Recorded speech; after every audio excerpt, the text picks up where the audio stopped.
Lezzetli İkramlar kanalımdan herkese merhaba. Kanalıma ve mutfağıma hoş geldiniz. Bugün sizlere yapımı çok kolay, dışı çıtır, içi tel tel ayrılan Sivas katmeri tarifimle geldim. Çok az malzeme ile yapabileceğiniz tarifimin buyurun yapım aşamalarına geçelim.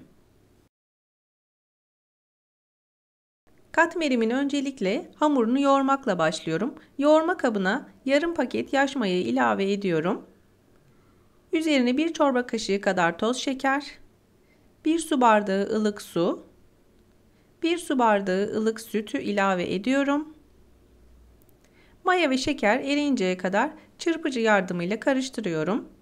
Dilerseniz bu tarifte 1 paket kuru maya da kullanabilirsiniz. Maya eridikten sonra üzerine un ilavesi yapıyorum. Üzerine 1 tatlı kaşığı kadar tuz ekledim. Sizler damak zevkinize göre onu ayarlayabilirsiniz. Azar azar un ilavesi yaparak bir çırpıcı yardımıyla hamurumu karıştırmaya başlıyorum ve daha sonra elimle yoğurmaya başlıyorum. Toplamda 4,5 su bardağı un kullandım. Ama sizlerin unun kalitesine göre değişkenlik gösterebilir. Sizler ununuzu kontrollü bir şekilde yoğurun lütfen. Hamurum orta yumuşaklıkta, hafif ele yapışan bir kıvamda olması gerekiyor. Gördüğünüz gibi hamurumu toparladım. Bu şekilde özlü bir kıvamda olması gerekiyor. Tüm hamur işi tariflerimde söylediğim gibi hamurunuzu gerçekten iyi yoğurmanız gerekiyor. Bu şekilde hamur işi tariflerinizde daha güzel sonuçlar elde edersiniz. Şimdi de hamurumun üzerini kapatıyorum. Yaklaşık 40 dakika kadar mayalandırmaya bırakacağım. Gördüğünüz gibi hamurum mayalandı. Şimdi üzerindeki streci alıyorum. Yumuşak bir hamur olduğu için öncelikle üzerine biraz un serpeceğim. Elime yapışmaması için. Daha sonra hamurun havasını aldıktan sonra hamurumu masaya alacağım. Ve orada hamurumu bezeye ayıracağım. Beni buraya kadar izleyen siz değerli takipçilerimden her zaman olduğu gibi yoruma kalp olur, emoji olur veya tarifim hakkında herhangi bir fikriniz varsa bunu benimle paylaşabilirsiniz. Hamurumu 2 bezeden oluşturacağım. Siz dilerseniz daha küçük bezelerden de oluşturabilirsiniz. Şimdi bir tanesini açmaya başlayacağım. Diğerini üzeri kapalı bir şekilde kenara alıyorum. Hamuru açmak için dilediğiniz kadar un kullanabilirsiniz. Zaten yumuşak ve yağsız bir hamur olduğu için biraz yapışacaktır. Dilerseniz hamurunuzu merdane ile veya oklavayla da açabilirsiniz. Hamuru bu şekilde açtıktan sonra ben 125 gram erittiğim tereyağını hamurumu açtıktan sonra hamurun her tarafına gelecek şekilde bir fırça yardımıyla görmüş olduğunuz gibi sürüyorum. Bu çok önemli. Tereyağının hamurun her tarafına gelecek şekilde sürülmesi gerekiyor. Bu şekilde hamurunuz daha tel tel ayrılacaktır ve çıtır çıtır olacaktır. Hamurun bir yüzüne sürdükten sonra diğer tarafını da katlıyorum görmüş olduğunuz gibi. Diğer tarafında her tarafına gelecek şekilde tereyağı karışımını sürüyorum. Ve diğer tarafını da üzerine katlıyorum. Bu şekilde katmerimi hazırlıyorum. Daha sonra diğer taraflarını da üzerine katlıyorum. Ve son kısmına da tereyağı karışımını sürmeyeceğim. Bu şekilde yaptıktan sonra kenara alacağım ve diğer bezeme geçeceğim. Gördüğünüz gibi tepsimin üzerine alıyorum ve kenara alıyorum. Ve şimdi de diğer bezemi açmaya başlayacağım. Videolarımda yapmış olduğum tariflerin elimden geldiği kadar sizlere tüm püf noktalarını vermeye çalışıyorum. Yine de aklınıza takılan herhangi bir şey olursa yorumlar kısmına yazarsanız sizlere geri dönüş sağlarım. Ayrıca tarifimde kullandığım malzeme listesini videomun altındaki açıklamalar kısmına ekleyeceğim. Oradan da bakarak tarifimi deneyebilirsiniz. Diğer bezemi de açtıktan sonra erittiğim tereyağını tekrar hamurumun her tarafına gelecek şekilde sürüyorum.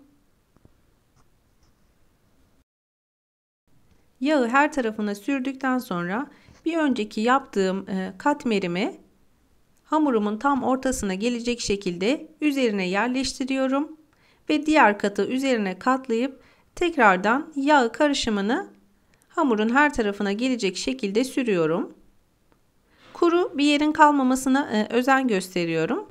Dediğim gibi bu şekilde katmerleriniz daha çıtır çıtır, daha gevrek ve daha tel tel ayrılacaktır.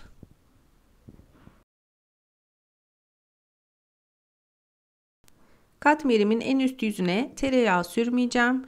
Bu şekilde katmerimin hamurunu tepsiye aldım.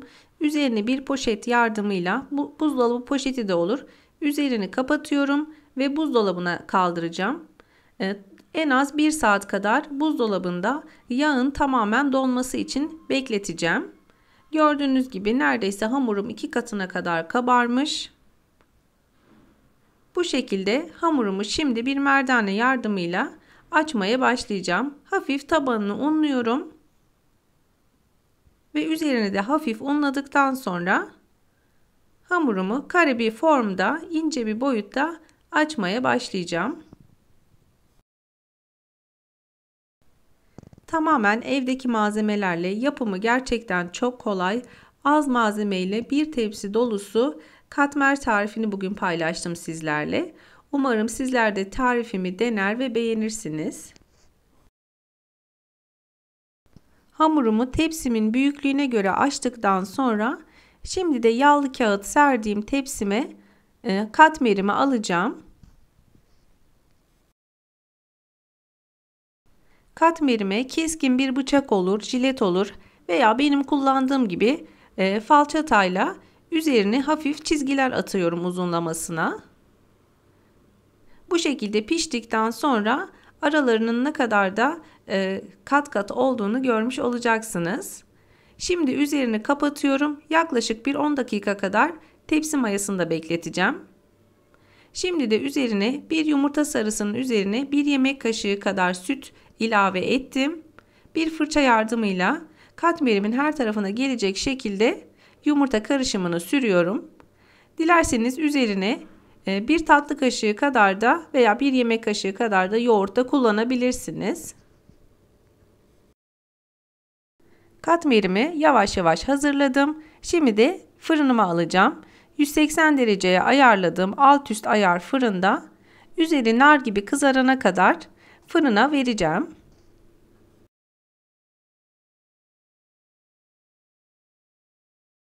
Gördüğünüz gibi katmerim fırından çıktı. İnanın muhteşem oldu.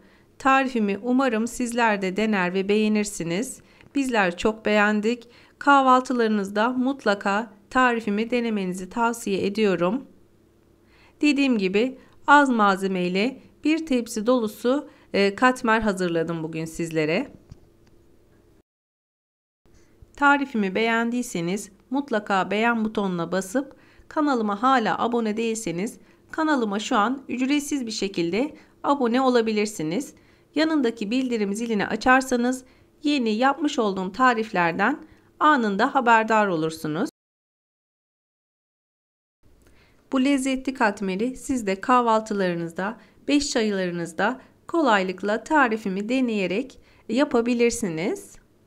Gördüğünüz gibi gerçekten tel tel ayrılmış, kat kat olmuş bir Sivas katmeri tarifi.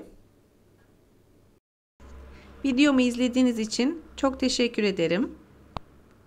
Kanalıma destek olmak için kanalıma abone olmayı, yorum yazmayı, beğenmeyi ve paylaşmayı unutmayın lütfen. Tarifimi deneyecek olanlara şimdiden afiyet olsun. Başka tariflerde ve başka lezzetlerde görüşmek üzere. Hoşça kalın. Allah'a emanet olun.